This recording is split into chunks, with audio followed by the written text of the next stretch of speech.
Visayas, Mindanao. Nandito na naman tayo kay Bike 101. Meron tayong i-update ngayon mga kahimas. Papakita ko sa inyo dahil alam ko may new arrival sila. At dito ko lang to nakita itong mountain bike na to. Tadang! Ayan, KTM mga kahimas. Marami naghahanap dito sa market. Ngayon ko lang din nakita ulit to. So available to ngayon dito kay Bike 101. Samahan nyo ako, i-bike check natin to mga kahimas. Yan o. Ayan mga kahimas, nakikita nyo ang pogi talaga ng bike na yan sa harapan natin, no? Sa mga naghahanap, ito yung isa sa mga recommended ko na sa mga naghahanap ng mga 29er. Kasi si KTM, alam ko marami naghahanap dito at nag-request sa akin. So ito ngayon, merong available po kay Bike 101 Enterprise. Hanapin nyo na lang po ang kanilang address at ilalagay ko rin mismo sa vlog natin dyan sa may baba. Panoorin nyo po doon at hanapin ang contact number nila. So yun, nakikita nyo naman mga kahimas. Umpisahan na natin, ano pa hinihintay nyo? Eto, specs muna tayo sa kayong price. Okay, 29er mga kahimas. Sa frame naman tayo, ayan, sa frame. Kung mapapansin nyo, Ultra, ayan, ang ganda nung ano nyo, KTM Ultra Ride. Ito yung Ultra Ride ng KTM model. Alloy frame po siya mga kahimas. Ang size niyan is 43 cm. Ayan, mapapansin nyo naman ha. Ayan, 43 cm. Ayan. Tapos Austrian bike since 1964 ha. So okay ha, 1964. May katagalan na po yan mga kahimas. So bagay na bagay sa size niya. Napansin ko lang kay KTM dito sa ride na to. Ito talagang mukhang pinatibay nila yung ano, yung mismong seat tube niya. Na ito yung mismong parang pinaka alalay pa rin kasi pag lumiko ng gano'n talagang nakasandal to dito mismo sa may top tube niya. So tingin ko talagang pinag-aralan para maging matibay to mismo sa may part na to. So, maganda siya kasi. Okay, sa bandang baba niya rito may nakasulat na KTM ha. Ayan, KTM Bike Industries. Okay. So mapapansin nyo naman yung mga weld niya mga kahimas. Ayan. So talaga medyo halata pa yung mga kaliskis. Kaliskis ng mga isda. Ayan. So alloy na alloy mga kahimas. Yung frame na to mga kahimas, naka internal cabling na rin siya. Ayan, internal cabling. So yun lang isa sa naging ano nito, feature, maganda na.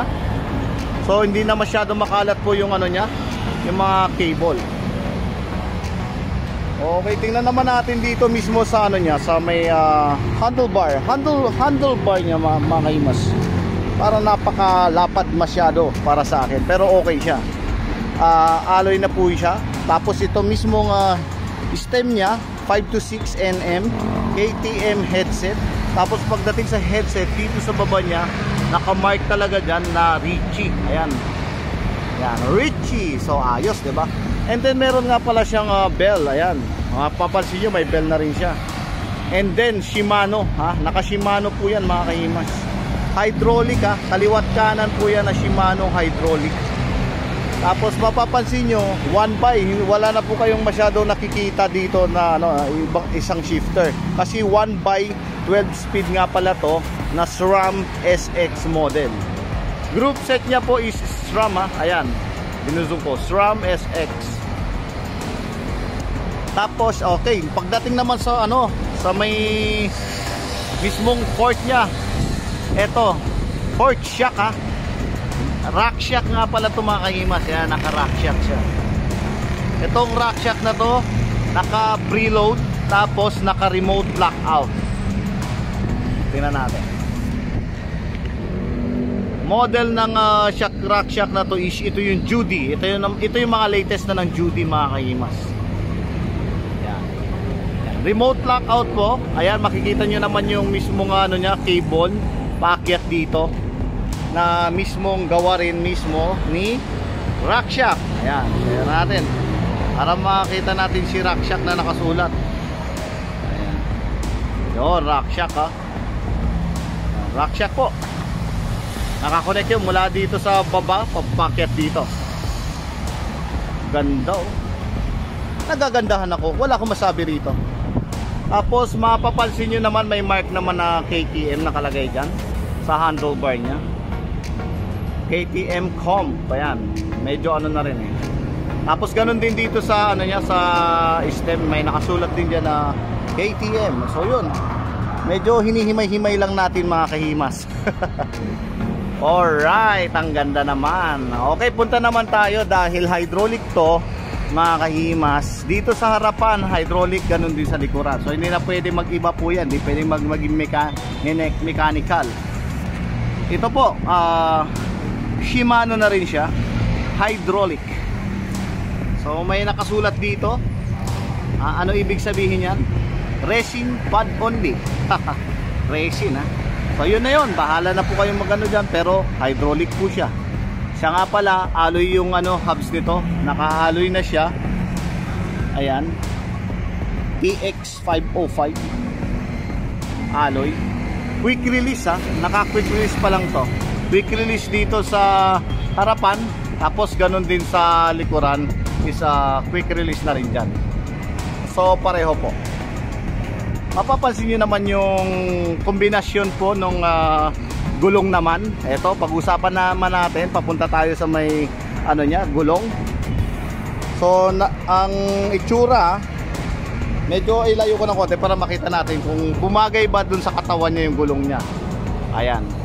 So tingin ko okay naman kasi naka-skin wall yung gulong niya na gawa ng swag. Ito, lapitan natin.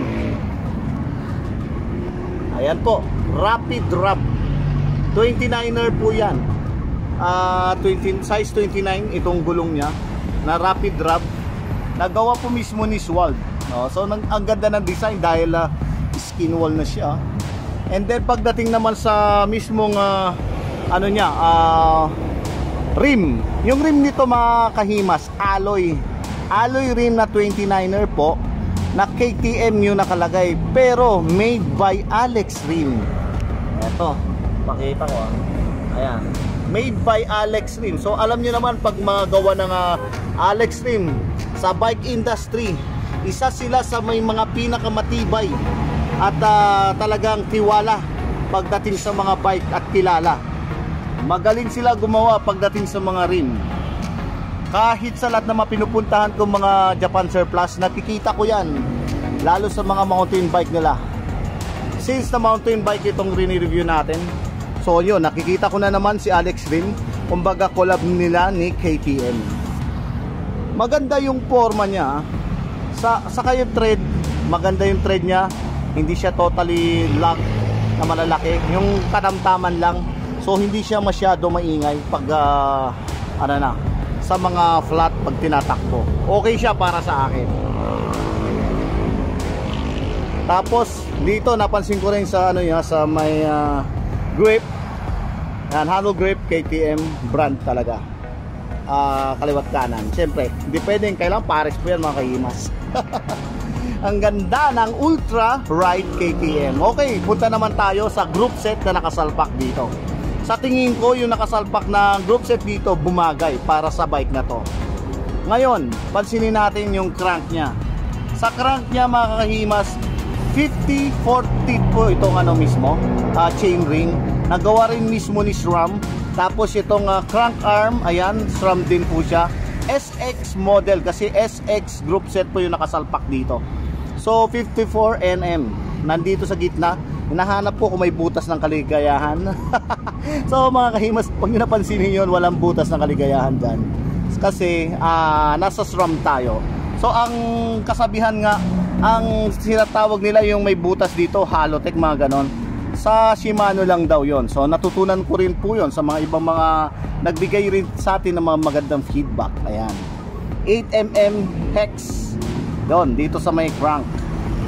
So 50 Nm, ay ganun pala yung size noon.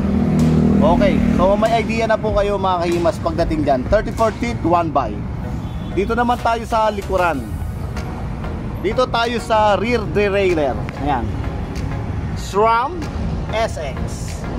Ganda niyan ha. Ayan, SRAM SX. So yung sa roller naman, napansin ko sa roller niya, ito pinakababa, mas malaki itong nasa pinakababa niya. So So bagay na bagay rin mga kahimas. Okay to, mas malaki dito, mas maliit dito ng konti. Para medyo malambot, lumambot siya, yung para may pulley siya na, ganun kasi yung kombinasyon niyan eh. Malambot, padyakan, sumusunod pag hinatak na to mga kahimas. Ito nga pala, 12 speed. Okay, pinakamaliit na cogs niya 11, tapos pinakamalaki is 50 teeth. Yun. Yan po yung ng cogs mismo. At lumayo tayo ng konti. Tingnan natin naman dito sa side view niya kung gaano kalupit yung itsura niya. Ayan. So ang ganda ng pormahan niya. Kumbaga makisig ang dating kasi mapapansin nyo mismo yung sa top tube niya, pababa. Parang yung straight siya mga kahimas eh. Hanggang pababa. So ito yung side, kasi na yung pagilid. Ayan, mapapansin nyo naman yung top tube. Pansin nyo yung top tube niya pababa papunta rito. Bagay na bagay, mountain bike ang dating. Siyempre mountain bike to eh. Ano ba pinagsasabi ko? Ayun po, ito po yung review ko dito kay KTM. So tingnan ko kung mararide pa natin to. Dahil gusto ko rin siya matest. Mamaya tingnan ko kung papayagan pa tayo. Kasi gusto ko malaman yung handling niya, kung okay o pasado para sa akin. Pero tingin ko maganda ang handling nito. Siya nga pala ito, meron siyang mga reflectorized lights ito. Saka yung pedal niya, ayan, package nandyan lang, nakasabit. Aaloy nga pala tong mismong seat post. Tapos may quick release na rin siya na KTM alloy dito sa sa seat post. Itong quick release niya dyan. Siyempre yung saddle na kulay black na maganda sa paningin ko. Siyempre yung taste natin dyan, okay na okay para sa akin. So yun mga kahimas, ito ang final na ko rito. Siyempre nag-specs na tayo, importante sa lahat yung presyo. Ito, ang presyo nito mga kahimas, 56,000. 56,000. Medium 43 cm KTM Ultra Ride 29er po yan. Ayan po yung forma niya. Ayos ha. So sa 56 kasi ang tingin ko lang dyan mga kahimas, pagdating sa bike na to, nagagandahan ako rito eh. Kasi sa sa group set pa lang medyo may kamahala na po yan eh. Group set kasi na siya, naka SX SRAM. So yun, sulit para sa akin ang na to, presyo niya. So tingin ko kung baka kontakin nyo lang sila, baka sakaling may negotiable pa yan. And alam ko dito sa kay Bike 101, nag-a-accept na rin sila ng mga credit cards. Pwede. Bisitahin nyo lang sa mga interesado sa bike na to. Pwede nyo po silang puntahan. Dito lang po sa Bike 101 Enterprise. May Facebook channel po sila. Facebook ayan. Facebook page para makita nyo yung address saka mga katanungan nyo po. Pwede rin. Ilalagay ko dyan sa sa description natin yung address saka yung telephone number nila. Ayan, ang ganda. Bagay mga kahimas Alright. Ang formahang malupit. Yon.